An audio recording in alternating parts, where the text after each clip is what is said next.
Hello everybody, and again here we are with another late 1800s German ammunition pouch. This in particular is actually the Dreyse ammunition pouch used during the Franco-Prussian War, and this is the model 1850. Now the reason I'm bringing this one up is because the ammunition pouches for the 71 Mauser, the first one was actually this one, but this came out in 1874, and we've talked about this one and showcased it during my other videos of the late 1800s. And then of course this is the 87-88 as we've seen before.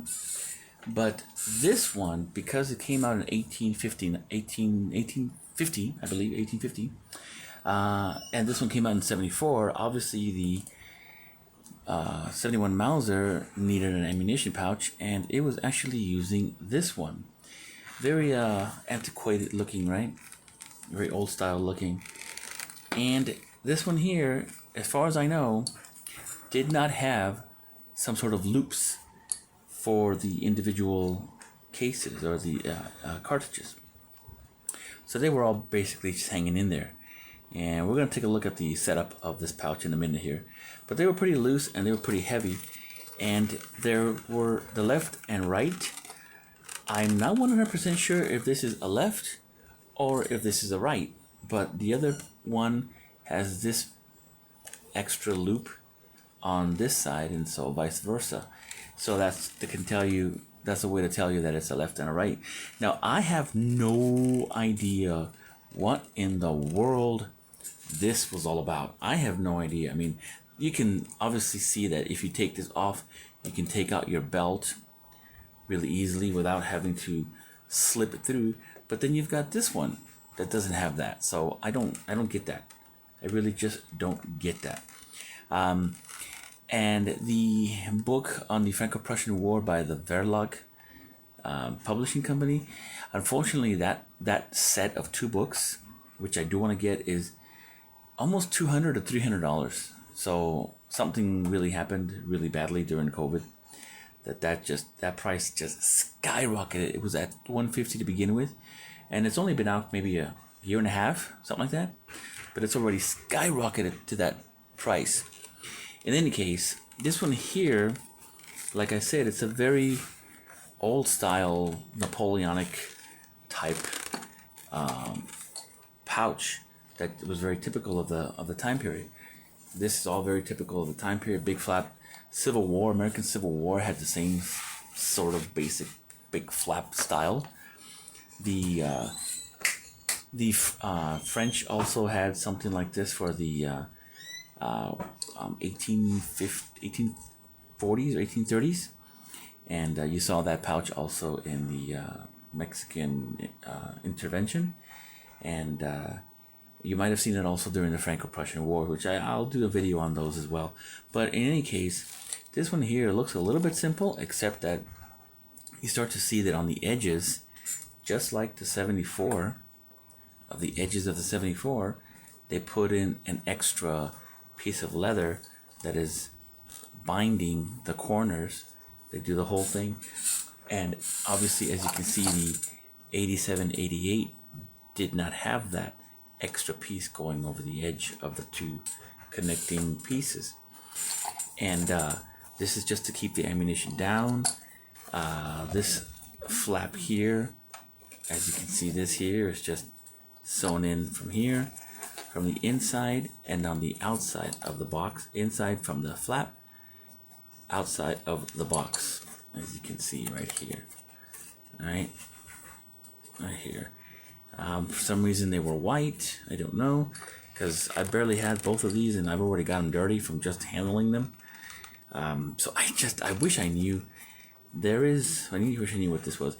You know, there is a Facebook group, a couple of Facebook groups that are Franco-Prussian, but I'll be honest with you, and don't tell them I said this, but they freaking suck.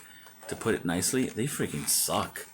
I mean, they I ask questions about certain stuff in the time period, about this and that, and this is all I get. I don't give a damn about your goddamn fucking finger. I'm asking a damn question. And nobody ever answers anything.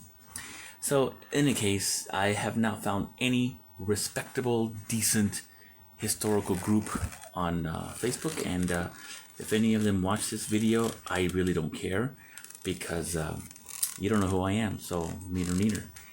But in any case, I'm doing this video because there might be somebody out there who is interested in some of these things.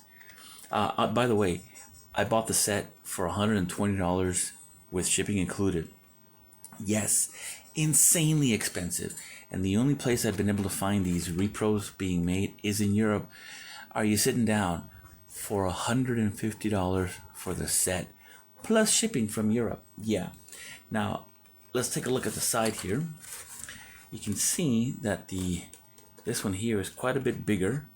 Now, is this exactly the correct dimensions?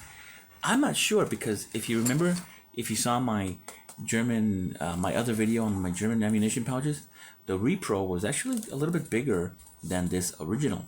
So I'm a little bit wondering if this is actually super duper correct in its dimensions as they were made. It's very nicely made though. I mean, super duper. I'm glad I have it. I do not have a Dreyse. I do not have a German, Prussian, correct period uniform for this, but I have the Mauser, and I love these pouches. I think I'm extremely happy that I finally found them. A little bit cheaper than buying them directly from Europe, but still very expensive at $120 for the set. Obviously, this guy here, who was somewhere in the Midwest, didn't even use it. I don't know, because it's absolutely any dirt that you might see here. That's all me. Freaking dirt. What was it? That pig pen from Snoopy. But in any case, it's a very beautifully made pouch. To me, very high quality. Extremely nice. Glad I have it. If you're looking for these or looking into ammunition pouches for the Franco-Prussian War, you can see this is what it looks like. It has a little bit of a curve, I believe. Let me see here. It doesn't really seem to have much of a curve. It looks like it's just a straight box. All the rounds are loose. If you know that this came with loops inside, like like these here with the actual leather loops to keep them separate, please let me know, because like I said, these groups on Facebook of the Franco-Prussian War, they don't know how to answer a simple question, or they don't know squat either. They know less than me, which is kind of shockingly sad. But in any case, folks, I hope that making this video, if you're watching, looking for one of these, hope that you enjoyed this video. Thank you very much.